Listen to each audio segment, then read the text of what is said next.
ये कोशिश करो कि हाँ मतलब सेकेंड अटेम्प्ट के अंदर थोड़े मार्क्स इंप्रूव हो जाए। जब तुम्हारा बेसिकली अटेम्प्ट ओवर हो जाए तो उसके बाद तुम्हारे काउंसलिंग ओपन होएगी जब। Hello guys, welcome to the channel. और अभी थोड़े यार इरेगुलर हो गए थे वीडियोस के अंदर, क्योंकि फर्स्ट सेमेस्टर के एंड सेम एग्ज़ाम्स चल रहे थे, तो उस चक्कर के अंदर थोड़ी वीडियोस इरेगुलर आ गई थी जिसके चलते मेरे पास बहुत सारे डीएम आ रहे थे इंस्टाग्राम के ऊपर कि वीडियो ये बना दो, या ये मतलब क्वेरीज आ रही थी। मैंने मोस्टली कोशिश करी कि डीएम्स पे निपटा दूँ, बट जब मुझे लगा कि बहुत ज़्यादा डीएम हो रहे हैं एंड सबको रिप्लाई नहीं जा पा रहा है, इसलिए मैंने सोचा कि चलो एक वीडियो बना देते हैं जिससे सबके डाउट्स क्लियर हो जाएं। ठीक है, तो देखो सबसे पहली चीज़, अभी तुम्हारा सबसे मेन डाउट अभी सबसे ज़्यादा यही चल रहा है कि क्या प्रोसीजर रहने वाला है। मतलब अभी तुम्हारा एक जेई मेंस का पेपर जो है, जो पहला अटैम्प्ट था वो ओवर हो चुका है, और ओवर हुए भी टाइम हो गया। अब तो सेकेंड ही आने वाला है, तो अप्रैल के अंदर तुम्हारा सेकेंड अटैम्प्ट है। तो अब इस चक्कर में बहुत सारे डाउट हो रहे हैं कि क्या हमारा प्रोसीजर रहना चाहिए अगर हमें आईपी यूनिवर्सिटी हम टारगेट कर रहे हैं। तो बेसिकली देखो, अभी इस टाइम के ऊपर जो 2023 के जो रजिस्ट्रेशंस हैं आईपी के वो ओपन हो चुके हैं, जो कि तुम्हारी फ़ीस शायद 1200 रुपीज़ के। तो वो वाली तुम रजिस्ट्रेशन अभी फॉर्म फिल कर लो अभी, क्योंकि रजिस्ट्रेशन ओपन ही है, तो रजिस्ट्रेशन को फिल कर लो। और अभी तुम्हारे उसके बाद तुम्हें अभी कुछ भी करने की ज़रूरत नहीं है। ठीक है, अब उसके बाद क्या करना है, बेसिकली हमारे जैसे फर्स्ट अटेम्प्ट के अंदर मान लो कि थोड़ी कम परसेंटाइल आई है या जैसे भी है, तो कोशिश करो कि जो तुम्हारा सेकंड अटेम्प्ट है उसके अंदर थोड़े मार्क्स इंप्रूव करो। बहुत सारे मतलब मैंने एक इससे पहले भी वीडियो अपलोड कर चुका हूँ कि थोड़ा कौन सी चीज़ों का ध्यान रखना है हमें मार्क्स इंप्रूव करते समय फर्स्ट से सेकेंड अटेम्प्ट की तरफ। तो ये कोशिश करो कि हाँ मतलब सेकेंड अटेम्प्ट के अंदर थोड़े मार्क्स इंप्रूव हो जाए। अगर आईपी यूनिवर्सिटी को भी टारगेट कर रहे हो तो एक या दो कॉलेज जो है बेसिकली अपग्रेड तुम लेके चलो, और कुछ करना नहीं है। सेकेंड चीज़ क्या करनी है, जब तुम्हारा बेसिकली अटेम्प्ट ओवर हो जाए तो उसके बाद तुम्हारे काउंसलिंग ओपन होएगी जब, तो उसके अंदर काउंसलिंग फ़ीस भर देनी है। उस टाइम पे मैं एक अलग वीडियो अपलोड कर दूंगा, तो अपडेटेड रहने के लिए सब्सक्राइब कर लेना कि अपडेटेड रहोगे चीज़ों के साथ, क्योंकि ये बहुत ज़्यादा इंपॉर्टेंट एकदम फेज़ होता है। क्योंकि इस टाइम क्या होता है, तुम्हें दोनों साइड पे ना ध्यान रखना पड़ता है। एक तो तुम्हारी प्रिपरेशन के ऊपर ध्यान देना पड़ता है, और दूसरी चीज़ होता है तुम्हें इस चीज़ पे भी ध्यान देना पड़ता है कि कोई सी भी कॉलेज की अपडेट्स है या कोई सी भी काउंसलिंग है वो मिस ना हो जाए। मैं भी इसी फेज़ से पिछली बार पास हुआ हूँ, और मुझे जितना मेरा एक्सपेक्टेड था उससे ज़्यादा ही मुझे बेसिकली कॉलेज मिला है। तो मतलब मैंने बहुत ध्यान दिया था इन चीज़ों के ऊपर, काउंसलिंग के ऊपर। तो मैं तुम्हारा भी एकदम साथ दूंगा, कोई टेंशन वाली बात नहीं है उसके अंदर। साथ में बेसिकली तुम्हें कॉलेज पहुंचाएंगे, और अगर कोई मेरे कॉलेज में आएगा तो उससे ज़रूर मिलेंगे भी। उसके बाद मेरे से बहुत सारी चीज़ें पूछी जा रही थी कट ऑफ के ऊपर। देखो, अगर मान लो कि तुमने अभी तक कट ऑफ चेक नहीं भी करी है, तो मैंने डिस्क्रिप्शन के अंदर कुछ डेटा जो है पिछले साल का अपलोड कर दूंगा। वो क्या होता है ना कि आईपी के अंदर क्या होता है कि थर्ड राउंड तक का जो डाटा होता है ना वो अवेलेबल होता है। मतलब उसके बाद फोर्थ राउंड जो होता है वो स्लाइडिंग राउंड होता है। लास्ट टू लास्ट ईयर तो ये भी चेक करता है कि स्लाइडिंग राउंड के अंदर अगर हमें पार्टिसिपेट करना है तो हमें एक सीट होनी ज़रूरी है, चाहे कोई से भी कॉलेज कोई से भी ब्रांच की हो, बट सीट होनी ज़रूरी है। बट लास्ट ईयर क्या हुआ था कि सीट की कोई एज सच रिक्वायरमेंट थी नहीं, कि अगर तुम्हें स्लाइडिंग के अंदर भी पार्टिसिपेट करना है तो तुम्हारे पास अगर मान लो सीट नहीं भी है कोई, तो तब भी तुम पार्टिसिपेट कर सकते हो। तो मोस्ट प्रोबेबल केस यही रहेगा कि इस साल भी, कि अगर तुम्हारे पास कोई सीट नहीं भी है तो तुम स्लाइडिंग के अंदर पार्टिसिपेट कर सकते हो। ये तो चलो बहुत आगे की बातें होगी, अभी तुम्हारा मेन फोकस अटेम्प्ट के ऊपर ही रहना चाहिए। अभी काउंसलिंग वाली चीज़ें होगी या जितनी भी चीज़ें हैं मेरे पे छोड़ दो। इस चीज़ में मतलब इस चीज़ से तुम्हें ये गिल्ट नहीं होएगा कि हाँ हमने ये चैनल में से जो भी चीज़ें देखी तो उससे हमें कोई गलत कॉलेज मिल गया, ये वाली चीज़ का गिल्ट नहीं होने दूंगा मैं तुम्हें।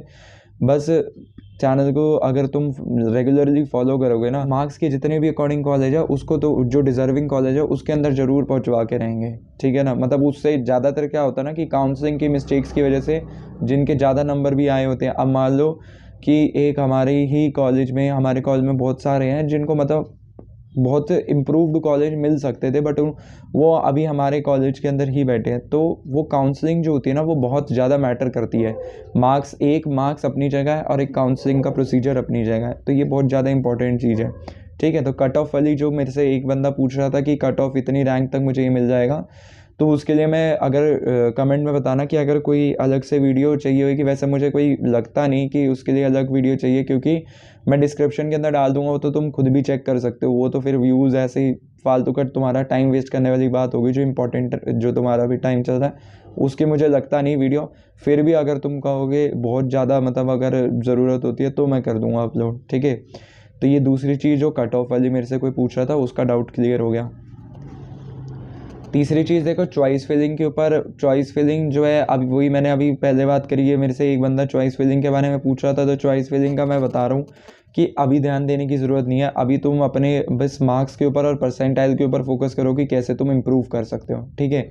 अभी ये चॉइस फिलिंग एंड ये सारी चीज़ों में अपना टाइम वेस्ट है करना छोड़ दो। अगर इन्हीं चीज़ों के अंदर रहोगे तो तुम्हारे जितना तुम मार्क्स ला सकते थे उतने ला नहीं पाओगे, ठीक है। इस बंदे का भी डाउट क्लियर हो गया।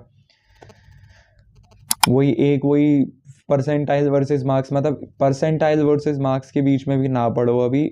बेसिकली अभी जो हर चीज़ के अंदर मैं तुम्हें यही कहूँगा, क्योंकि जो मैंने अपने टीचर से एडवाइस ली थी कि अभी इन चीज़ों के अंदर ना पढ़ के अभी हम फोकस करें कि हाँ कि बेसिकली अपन मार्क्स लाने पे फोकस करें। क्योंकि अब जब हमारे हाथ में मान लो कि कुछ एक पर्टिकुलर चीज़ होती है जिसके बेसिस पे हमें सारी चीज़ें मिलनी होती हैं, तो बेसिकली तुम्हारे हाथ में ही अगर अभी तक वो चीज़ नहीं है, फाइनली मार्क्स नहीं है, तो तुम आगे की चीज़ मत सोचो। अभी जो सोच रहे हैं ना कि जो बोले कमेंट के अंदर कि हाँ हमारे पास फर्स्ट अटेम्प्ट का तो मार्क्स है, बट तुम फर्स्ट से सेकेंड अटेम्प्ट में बहुत इंप्रूव भी तो कर सकते हो, ये भी तो सोचो। तो सेकेंड अटेम्प्ट तक इम्प्रूव करो, उसको मार्क्स को इम्प्रूव करो। फिर जब तुम्हारे पास फाइनली हाथ में आ जाए ना, तो जब तक तुम सर्च मारोगे ना उससे पहले मेरी वीडियो आ चुकी होगी। तो तुम चैनल को सब्सक्राइब कर लो, उस चीज़ की टेंशन मत लो, ठीक है। एक ये वाला डाउट क्लियर कर दिया। बाकी बता देना कि और भी किसी चीज़ की तुम्हें बेसिकली ज़रूरत हो कि कौन सी वीडियो चाहिए, आगे किस चीज़ की डिमांड है। अभी वही अगर मान लो कि जेई से भी रिलेटेड तुम्हें कोई वीडियो चाहिए, अगर कॉलेज को हटा के जेई से भी रिलेटेड चाहिए कि इस टाइम पे क्या चीज़ें करें या क्या चीज़ को फॉलो करें, मेरे पास शायद नोट्स भी पड़े होंगे, मैं तुम्हें प्रोवाइड कर सकता हूँ या सोर्सेज ज़रूर प्रोवाइड कर सकता हूँ। तो मुझे बता देना, डीएम कर देना। एंड इंस्टाग्राम पे देखो एक क्या है, इंस्टाग्राम पे ना फॉलो भी करके रखना, क्योंकि अभी धीरे धीरे फॉलोअर्स बढ़ेंगे तो गिव अवे भी धीरे धीरे आएंगे। तो चैनल को सब्सक्राइब और इंस्टाग्राम पे फॉलो करके रखोगे। डीएम कर देना अगर किसी चीज़ की ज़रूरत हो। बहुत सारे लोगों ने फॉलो कर भी लिया और पूछते भी हैं, ठीक है। उनको पता है, उनको जवाब जो होता है मिलता भी है, तो उस चीज़ की तो कोई टेंशन नहीं है। मतलब मैं जवाब जितना जल्द से जल्द हो सकता है मैं तुम्हें देता हूँ। मतलब एक दिन क्या आधे दिन के अंदर अंदर तुम्हें रिप्लाई मिल जाता है, उसकी चीज़ की टेंशन ना लेना। कोई सा भी डाउट हो मेरे से पूछ लेना। और जो अभी कॉलेज का मैंने तुम्हें बताया कि प्रोसीजर बस इतना ही है, कोई टेंशन लेने की ज़रूरत नहीं है। अभी सिर्फ तुम्हें रजिस्ट्रेशन फॉर्म भर के रखो आईपी यूनिवर्सिटी का। आगे अगर कॉलेज रिव्यूज़ चाहिए या मेरे कॉलेज का कैंपस टूर, MSIT का अगर तुम्हें कैंपस टूर चाहिए तो मुझे बता देना, क्योंकि अब कॉलेज बेसिकली हमारे एंड सेम ओवर हो गया, तो थोड़े दिन के ब्रेक्स के बाद अपन की वो भी आ जाएंगी, क्लासेस जाएंगे। तो उस टाइम पे तुम्हें कैंपस टूर भी रिकॉर्ड करके एक बार दिखा देंगे कि हाँ MSIT में जिसने आना हो तो उसको पता चल जाए कि हाँ बेसिकली कैंपस किस तरीके का है। और MSIT की सबसे ऊंची चीज़ जिसके लिए वो फेमस है, प्लेसमेंट के लिए। तो ये सारी चीज़ें जो मैंने तुम्हें बतानी थी बता दी। कोई टेंशन ना लो, तैयारी करो, मार्क्स इंप्रूव करो, परसेंटाइल इंप्रूव करो, फिर बात करेंगे तुमसे, ओके। तो जाते जाते चैनल को सब्सक्राइब कर लेना, अगर इधर तक बैठे तो सब्सक्राइब कर लेना। बाकी मिलते हैं अगले वीडियो में, बाय।